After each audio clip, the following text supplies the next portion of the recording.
Bonjour, je vais corriger l'exercice 6 du TD 11. Donc vous avez un système de, deux tapis roulants qui sont à des hauteurs différentes et il s'agit de relier les deux par on prend un système très simple, on prend un plateau qu'on va mettre comme ceci. Donc ça c'est le point A, ça c'est le point B. Les colis, quand ils se déplacent en haut, sur le tapis roulant du haut, ils se déplacent à 0,5 mètres par seconde.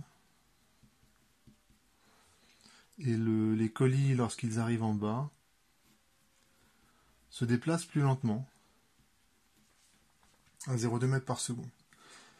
Ce qu'on vous indique également, c'est il y a un repère qui est posé, qui est suivant le plan incliné. X, Y et Z est vers vous. Et ça par contre, je vais le fixer moi. Je mets l'angle alpha. Je vais prendre un axe vertical des hauteurs et je vais fixer, on va dire que je fixe le 0 des altitudes au point B et le point A, il est à l'altitude petit h et h ça vaut 2 mètres. Ce que vous remarquez tout de suite, c'est le colis doit ralentir lorsqu'il est sur le plan incliné, puisqu'on passe de 0,5 à 0,2 mètres par seconde. Ça veut dire que si je rallonge ce plan incliné, normalement le colis s'arrête au bout d'un certain temps. C'est parce que il faut qu'il y ait quand même pas mal de frottement pour, malgré la descente, que ça ralentisse. Ça veut dire que le coefficient de frottement, on fait l'hypothèse d'un frottement solide entre le support et le colis, il doit s'opposer, il doit être très important, suffisamment important pour ralentir le colis. Donc je vais représenter le cône de frottement. Il faudra faire un truc à peu près comme ceci. Alors, quand vous avez le cône de frottement qui est comme ceci, ça veut dire que ça frotte beaucoup. Et la réaction du support, comme le colis se déplace, elle prend appui sur le cône de frottement. Et c'est opposé à la vitesse. La réaction tangentielle est opposée à la vitesse du colis. Donc ce sera comme ceci. Le poids, il est vers le bas.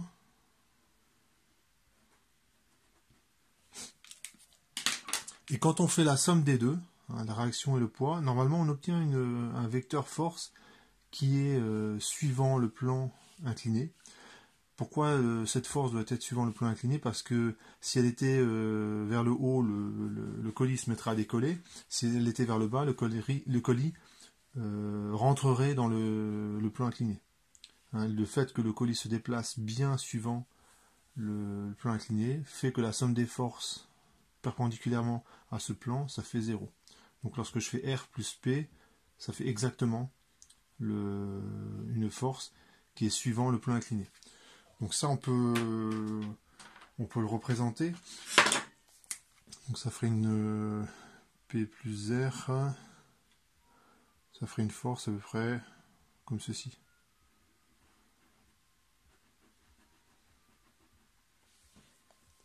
En jaune. Ça veut dire que si je projette le poids et la réaction suivant cet axe qui est perpendiculaire au plan, donc suivant la normale au plan, ça doit faire 0. Alors la réaction suivant la normale, en fait elle a un nom, c'est la réaction normale. Et la réaction suivant la direction tangente au plan, c'est la réaction tangentielle. Donc la réaction, c'est la réaction normale plus la réaction tangentielle. Et comme la réaction prend appui sur le cône de frottement, on a que la réaction tangentielle, c'est un coefficient de frottement qui est noté petit f fois la norme du vecteur Rn. Et si j'écris maintenant que la somme P plus Rn suivant la normale au plan, ça fait 0, on a Rn qui vaut mg cosinus alpha. L'angle alpha, je le retrouve ici. Donc je vous laisse vous convaincre de ça. Hein. Donc ça traduit le fait que il n'y a pas de mouvement, donc pas d'accélération, selon OY. Donc on a une première relation. Donc sans le dire, hein, je viens d'appliquer le principe fondamental de la dynamique. Hein, donc il faudrait préciser le référentiel est terrestre supposé galiléen. Le système, c'est le colis. Le bilan des forces, c'est la réaction du support qui est égale à la réaction normale plus la réaction tangentielle. Il y a le poids, et c'est tout. Et quand j'écris le PFD et que je projette suivant l'axe AY, pardon, et ben en fait on a ceci qui apparaît. Et donc RT en norme, c'est FMG cos alpha, et vous remarquez que c'est une constante. Ça, c'est une particularité du frottement solide.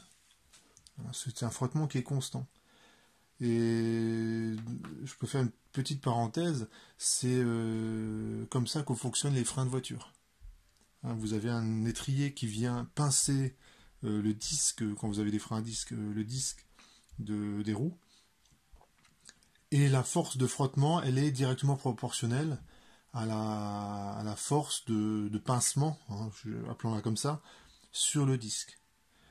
Alors quand vous êtes à très basse vitesse, c'est très efficace le frottement.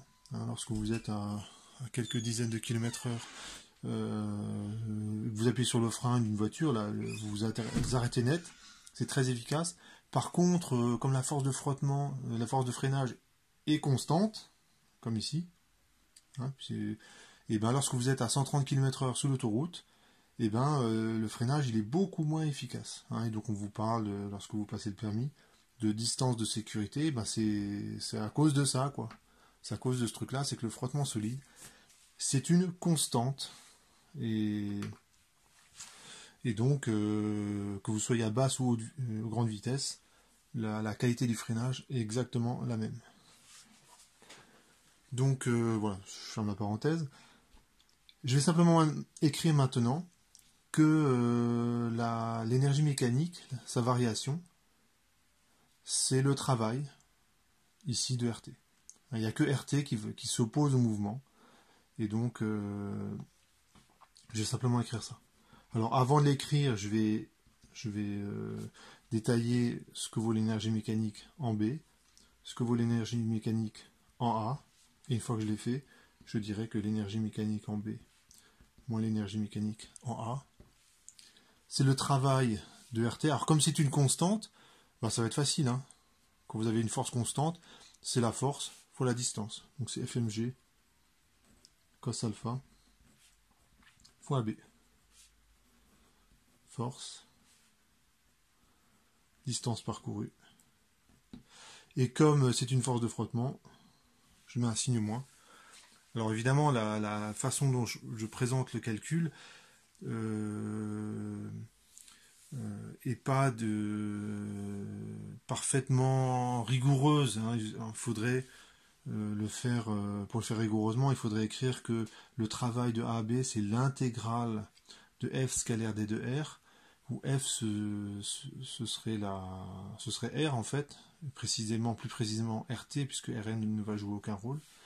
Et quand on écrit ça et qu'on projette, bon, on arrive à ce résultat-là. L'énergie mécanique en B.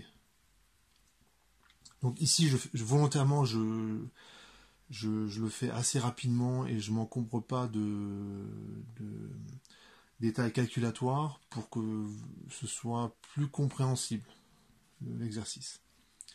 En B, l'énergie potentielle est nulle. C'est un choix arbitraire que j'ai fait. l'énergie mécanique en A s'écrit comme ceci. Vous avez l'énergie cinétique et l'énergie potentielle de pesanteur. Hein. Et j'écris, je mets ensemble ces trois équations. Donc j'ai 1 demi de m vb carré moins 1 demi de m va carré plus mgh, c'est égal à moins fmg cos alpha fois AB. Et il suffit simplement d'écrire, parce que AB, en fait, la distance de AB dépend de l'angle alpha. Il suffit d'écrire simplement que dans AB, j'extrais de ce qui m'intéresse du schéma. Ici, vous avez l'angle alpha. Ici, vous avez la hauteur h. Et bien, vous avez sinus alpha qui vaut h sur AB. Donc AB, c'est aussi égal à h sur sinus alpha. Donc là, maintenant, il y a juste à isoler alpha. Alors, ce que vous remarquez, et c'est tant mieux, c'est que l'angle alpha, il ne va pas dépendre de la masse m, parce que la masse se simplifie partout. Donc, ça nous donne, donc à partir de maintenant, c'est juste du calcul.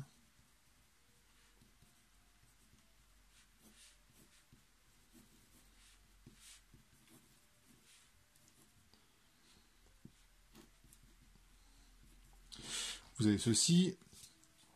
Donc ça fait FGH sur tangente alpha. C'est égal à GH. Je vais mettre un 2. Je multiplie tout par 2. Donc c'est GH plus VA carré moins VB carré. Donc tangente alpha. C'est égal à 2FGH sur 2GH plus VA carré moins VB carré. Donc là, j'ai tangente alpha. Il ne me reste plus qu'à faire l'application numérique. Et puis, j'ai répondu à la question. J'ai fait l'application numérique. Je trouve alpha égale 21,7 degrés. Voilà, donc ça... 21 degrés, donc ça fait un angle à peu près comme ça. Donc ça fait un plan incliné. Voilà, c'est pas trop incliné. Voilà, ça fera un plan incliné relativement encombrant, hein, parce que s'il faut faire 2 mètres avec cette pente-là, ça veut dire que votre plan incliné il va faire à peu près 6 mètres de long. Donc ça, il faut prévoir un petit peu de place. Voilà pour cet exercice.